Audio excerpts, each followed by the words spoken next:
现在就让我们一起来欣赏客家音乐。Yo, what's up? It's time for another Hakka song on ICRT. My name is Joseph Lin, and his name is Chen Weiru. Now, this song is called Piang Zi Go, which is a classic Hakka folk song, but Weiru puts his own rocker spin to it, kind of like a remix. And it's called the Song of Sickness During Pregnancy. Yes, it's for pregnant women and how they want to eat certain dishes. So as you listen to the song, you're going to get hungry too, but also learn about Hakka culture and dishes. So let's take a listen to the song again called Piang Zi Go.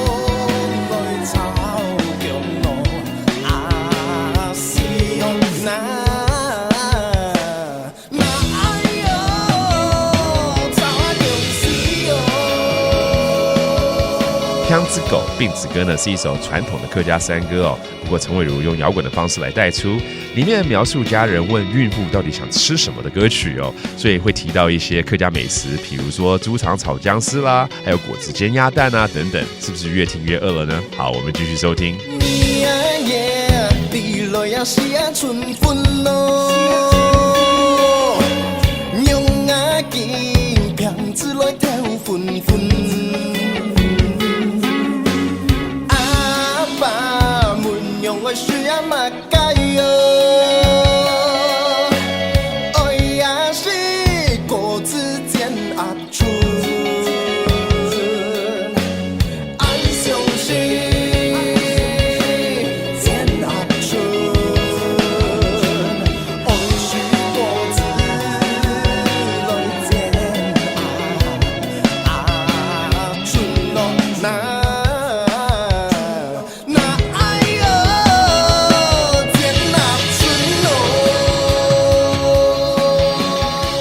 Even though the song is for pregnant women, but anyone can really enjoy it because it talks about some great food and culture there.